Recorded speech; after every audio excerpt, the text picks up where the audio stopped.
होता है। वीडियो की स्टार्टिंग में फैन लिलिन अपनी ग्रैंड मदर की शॉप पर होती है जहाँ पर बंस टी वगैरह मिल रहे होते हैं, तो वो उनकी हेल्प कर रही होती है। वहाँ पर काफ़ी सारे कस्टमर आ रहे होते हैं और बंस लेकर जा रहे होते हैं। उसमें से एक कस्टमर ल्यूजी आता है और कहता है कि मुझे 2 बन चाहिए। ल्यूजी एक अनजान बनकर खुद को छुपा कर उससे ले रहा होता है। वो उसे बन दे देती है और उसे खबर तक नहीं होती है कि वो ल्यूजी है। ल्यूजी बन लेकर उधर चला जाता है तो वहाँ की जितनी भी आंटी होती हैं वो सब लोग बातें कर रही होती हैं कि मैंने सुना है कि फैन लिलिन का एक बॉयफ्रेंड भी है। वो मोहल्ले की आंटियां ऐसी बातें बनाती रहती हैं क्योंकि उन लोगों के हिसाब से जब तक लड़की की शादी नहीं हो जाती तब तक वो किसी भी लड़के से बात नहीं कर सकती। यही सब बातें वो लोग बोल रहे होते हैं फैन लिलिन के बारे में। जब फैन लिलिन ये नोटिस करती है तो उसे काफ़ी ज़्यादा बुरा लगता है और बहुत ही ज़्यादा अनकंफर्टेबल हो जाती है। फैन लिलिन के फ़ोन पर ल्यूजी की वॉलपेपर होती है तो वो उसे छुपा देती है और इधर पीछे ल्यूजी बैठा होता है और अपने बंस खा रहा होता है और उन आंटियों की सारी बातें सुन रहा होता है। ल्यूजी को भी ये बात पता होती है कि फैन लिलिन जिस जगह पर रहती है वहाँ पर सब लोग ऐसा ही सोचते हैं, तो वो उस पर कोई भी रिएक्ट नहीं करता। जिसके बाद फैन लिलिन की नज़र एक बच्ची पर पड़ती है जो उन बंस को देखे जा रही होती है, पर उसके पास पैसे नहीं होते उसे खरीदने के। फिर वहाँ की मोहल्ले की आंटियाँ बोलने लगती है कि मैंने सुना है कि एक छोटी बच्ची और उसकी माँ यहाँ पर शिफ्ट हुई है। वो मोहल्ले की आंटियाँ उस छोटी बच्ची और उसकी मॉम के बारे में काफ़ी सारी बातें करती हैं, जो सब सुनकर फैन लिलिन को बिल्कुल भी अच्छा नहीं लग रहा होता। और इधर दूसरी तरफ ल्यूजी को उसकी सौतेली मॉम का कॉल आ रहा होता है, पर वो कॉल पिकअप नहीं करता है। फिर वो उन आंटियों की बातें सुनने लगता है जो बोल रही होती हैं कि क्या इस लड़की के फादर नहीं है, क्या ये सिंगल मॉम के साथ रहती है और ये दोनों अकेली लड़की है, आखिर ये लोग कर भी क्या सकते हैं। तो वो बच्ची सुनकर वहाँ से जाने लगती है। फैन लिलिन उसे रोकती भी है बट वो नहीं सुनती और दौड़कर अपने अपार्टमेंट की तरफ जाने लगती है। जब वो वहाँ से जा रही होती है तो कोई उसका पीछा कर रहा होता है और जिस टाइम पर फैन लिलिन वहाँ पर चढ़ती है तो उसका एक आदमी पिक्चर क्लिक कर लेता है और वो फोटो सीधा ल्यूजी की मॉम के पास जाता है। वो कहने लगती है कि ये लड़की इतनी ज़्यादा धोखेबाज निकलेगी, मैंने सोचा नहीं था। इसने सबसे झूठ बोला था कि ये हाई एंड कम्युनिटी में रहती है, लेकिन ये तो सिर्फ एक छोटी सी गली में रहती है। अब नेक्स्ट सीन हम लोग देखते हैं कि फैन लिलिन उस लड़की के अपार्टमेंट पर होती है। वो लड़की दरवाज़ा खोलती है तो बाहर फैन लिलिन होती है और कहती है कि मैं तुम्हारे लिए ये बंस लाई हूँ। वो कहती है कि तुम शॉप से इतनी जल्दी वापस आ गई कि मुझे पता ही नहीं चला और मैं तुम्हें कुछ दे भी नहीं पाई, तो मैंने सोचा कि मैं ये तुम तक पहुंचा दूं। तो वो लड़की बस फैन लिलिन की बातें ही सुन रही होती है। फिर वो दरवाज़ा बंद कर देती है क्योंकि किसी भी अनजान आदमी से वो बात बिल्कुल नहीं करना चाहती। तो फैन लिलिन उस लड़की को कंफर्टेबल फील कराने की कोशिश करती है। वो उसे अपने बारे में बताती है कि मेरा नाम फैन लिलिन है और मैं एक कॉलेज स्टूडेंट हूँ और जिस बन शॉप पर तुम गई थी वो एक्चुअली मेरी ग्रैंडमा का था और मैं इसी जगह पर रहती हूँ तुम्हारी तरह।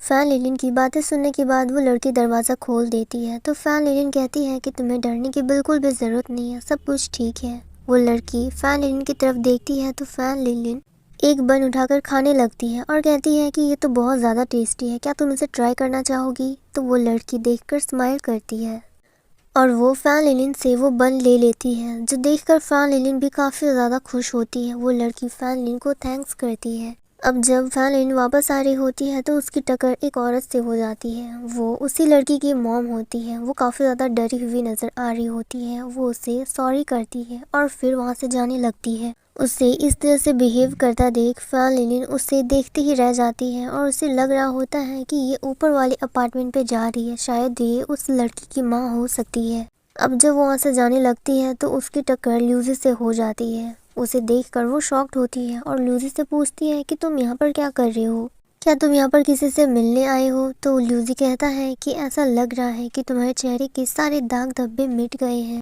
शायद तुमने मेरा दिया हुआ वो प्रोडक्ट बहुत जल्दी यूज़ कर लिया और इसकी वजह से तुम्हारा चेहरा भी काफ़ी ज़्यादा साफ नज़र आ रहा है। तो फैन लिलिन कहती है कि तुमने बिल्कुल सही कहा, जब मैंने वो प्रोडक्ट यूज़ किया था तब मुझे लगा ही नहीं था कि वो इतने ज़्यादा फ़ायदेमंद होगा, लेकिन वो सच में बहुत ही ज़्यादा फ़ायदेमंद था। जिसके बाद वो लोग वहाँ से जाने लगते हैं। जब वो लोग जा रहे होते हैं तो रास्ते में जितने भी लोग होते हैं सब लोग फैन लिलिन से पूछ रहे होते हैं कि क्या ये लड़का तुम्हारा बॉयफ्रेंड है। तो फैन लिलिन कहती है कि आप लोगों को गलतफहमी हो रही है, ये मेरा बॉयफ्रेंड नहीं है। जब वो लोग थोड़ी और आगे चलते हैं तब भी सब लोग उससे यही बोल रहे होते हैं कि क्या ये तुम्हारा बॉयफ्रेंड है, ये तो सच में बहुत ही ज़्यादा हैंडसम है। सब लोग ल्यूजी की बहुत ज़्यादा तारीफ़ कर रहे होते हैं कि वो बहुत ज़्यादा हैंडसम है, और फैन लिलिन से सब लोग एक ही बात कह रहे होते हैं कि ये तुम्हारा बॉयफ्रेंड है। और इधर फैन लिलिन को काफ़ी ज़्यादा शर्म आ रही होती है, वो कह भी रही होती है कि वो मेरा बॉयफ्रेंड नहीं है, बट कोई भी उसकी बात नहीं सुनता। थोड़ी दूर आगे चलने के बाद कुछ बुजुर्ग आदमी वहाँ पर बैठकर अपना पुराना खेल खेल रहे होते हैं, तो ल्यूजी भी वहाँ पर बैठकर उन लोगों को ज्वाइन कर लेता है। ल्यूजी बोलता है कि मुझे आप लोगों के साथ खेलना है, तो वो लोग अपने आप में बोल रहे होते हैं कि ये लड़का बहुत ज़्यादा हैंडसम है, आखिर ये आया कहाँ से है। तभी वहाँ पर फैन लिलिन आ जाती है ल्यूजी को उठाने के लिए, तो सब लोग पूछ रहे होते हैं कि क्या ये तुम्हारा बॉयफ्रेंड है, और वहाँ भी फैन लिलिन शर्मा जाती है और कहती है कि आप लोग गलत समझ रहे हैं। जिसके बाद वहाँ पर बहुत ज़ोर ज़ोर से चिल्लाने की आवाज़ आ रही होती है, वहाँ पर झगड़ा हो रहा होता है, जो सब लोग कह रहे होते हैं कि वो छोटी बच्ची अभी भी अंदर ही है। तो एक ग्रैंड माँ उसको बाहर खींच कर लाती है और उसको धकेल देती है, तो ल्यूजी उसे पकड़ लेता है। अब फैन लिलिन और ल्यूजी उसकी बहुत ज़्यादा चिंता करने लगते हैं कि तुम्हें आखिर क्या हुआ है, कि तुम आखिर इस झगड़े के बीच में क्या कर रही थी। जब सब लोग वहाँ पर लड़ाई कर रहे थे तो फिर तुम बीच में क्यों घुसी थी। इतना शोर शराबा सुनने के बाद ल्यूजी आगे बढ़ता है, जहाँ पर उस बच्चे की माँ कह रही होती है कि आखिर मैंने तुम्हारा क्या बिगाड़ा है, तुम मेरे साथ ऐसा क्यों कर रही हो। तो वो औरत कह रही होती है कि मैं अभी अपने लॉयर को बुलाऊंगी, तुमने आखिर मुझसे भिड़ने की हिम्मत भी कैसे की। ल्यूजी आगे बढ़ के देखता है तो वहाँ पर ल्यूजी की मॉम होती है।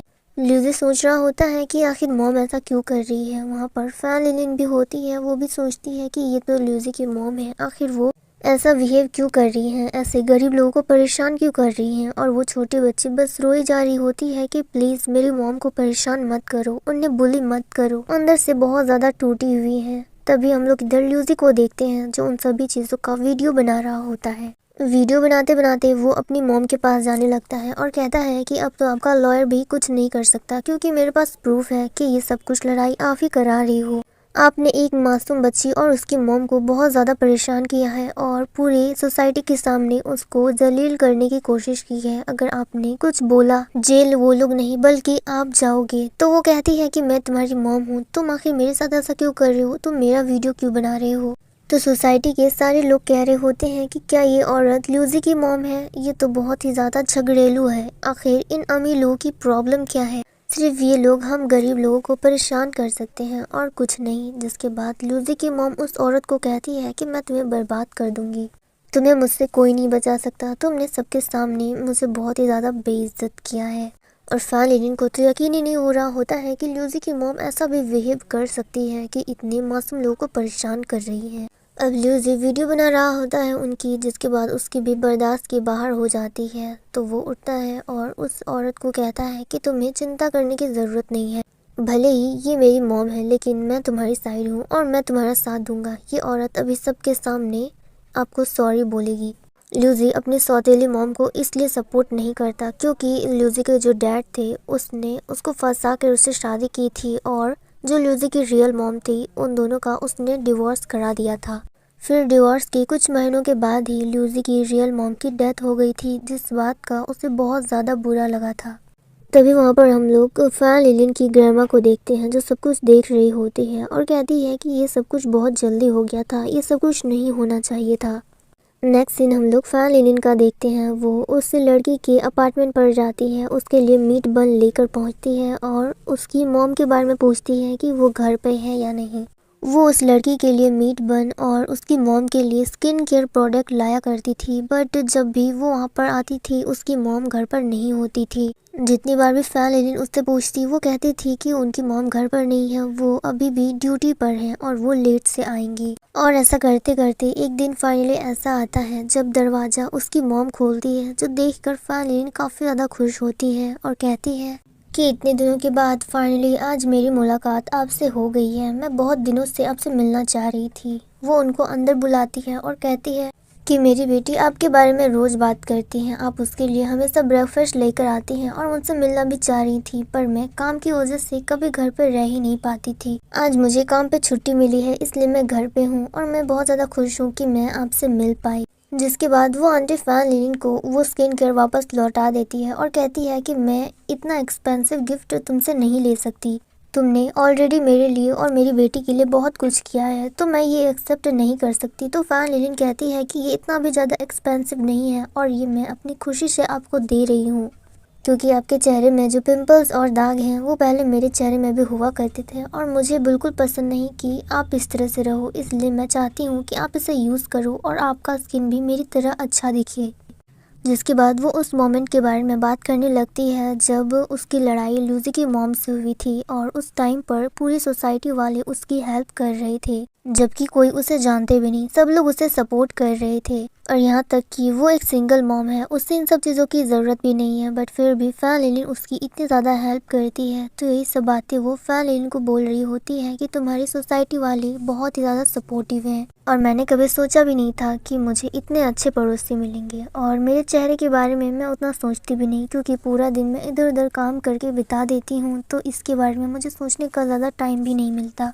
वैसे भी मैं एक सिंगल मॉम हूँ और अगर मेरे चेहरे पे पिंपल या फिर दाग धब्बे होंगे भी तो उससे कोई ज़्यादा फ़र्क नहीं पड़ेगा। फिर वो फैन लिलिन को बहुत ज़्यादा थैंक यू करती है कि वो हर टाइम यहाँ पर आया करती है, क्योंकि इस घर में जब वो चली जाती है तो सिर्फ उसकी बेटी अकेली रहती है। जिसके बाद फैन लिलिन कहती है कि आप मेरी बात सुनिए, मैं सच में चाहती हूँ कि आप ये स्किन केयर ट्राई करो। मैं देखना चाहती हूँ कि ये आपके चेहरे को ठीक करता है या नहीं, और मैं सच में चाहती हूँ कि आपके चेहरे से पिंपल्स और दाग धब्बे सब कुछ ठीक हो जाए। ये प्रोडक्ट एसिड फ्री है और आपको आपके चेहरे की चिंता करने की बिल्कुल भी ज़रूरत नहीं है। ये आपकी स्किन को बिल्कुल भी हार्म नहीं पहुंचाएगा और यहाँ तक कि ये सेंसिटिव स्किन पर भी काम करता है, तो आपको डरने की कोई भी ज़रूरत नहीं है। जब फैन लिलिन उस प्रोडक्ट के बारे में बता रही होती है तो वो थोड़ी टाइम के लिए लूजी के बारे में सोचने लगती है, क्योंकि आखिरकार लूजी नहीं तो उसको इस प्रोडक्ट के बारे में बताया था। तो वो लेडी फैन लिलिन से पूछती है कि आखिर तुम बताते बताते कहाँ इतना खो गई। इसी टाइम पर कोई बेल रिंग करता है, तो वो छोटी बच्ची दौड़ कर जाती है दरवाज़ा खोलने के लिए और दरवाजे में लूजी होता है, जिसे वो ब्रदर कह के बुला रही होती है। लूजी उस छोटी बच्ची के लिए पेंट और ब्रश लाकर देता है, जो देखकर वो छोटी बच्ची काफ़ी ज़्यादा खुश होती है। जब लूजी अंदर देखता है तो वहाँ पर फैन लिलिन भी बैठी होती है। जब फैन लिलिन देखती है कि वहाँ पर लूजी है तो वो उसे देखकर स्माइल पास करती है और उसे हाई करती है और लूजी की तरफ से भी सेम रिएक्शन आता है। जब लूजी वहाँ से जाने वाला होता है तो वो उस छोटी बच्ची से कहता है कि अपनी मॉम को कहना कि वो स्किन केयर प्रोडक्ट रोजाना यूज करे। तो वो छोटी बच्ची दौड़कर फैन लिलिन की तरफ जाती है और कहती है कि दीदी के बॉयफ्रेंड ने ऐसा कहा कि वो उस प्रोडक्ट को हर दिन यूज करे, हम लोग उससे पूरा खत्म कर देंगे, आप चिंता मत करिए। ये बोलकर वो फैन लिलिन का हाथ पकड़कर लूजी के पास ले जाने लगती है। तो फैन लिलिन उसे कहते भी है कि वो मेरा बॉयफ्रेंड नहीं है और इससे मेरा कोई भी लेना देना नहीं है, बट वो उसकी बात नहीं सुनती और धकेल कर लूजी के पास ले जाती है। तो लूजी भी उसका हाथ पकड़कर उसे बाहर खींच लेता है और इस मोमेंट पे हमारा ये सीन कट हो जाता है।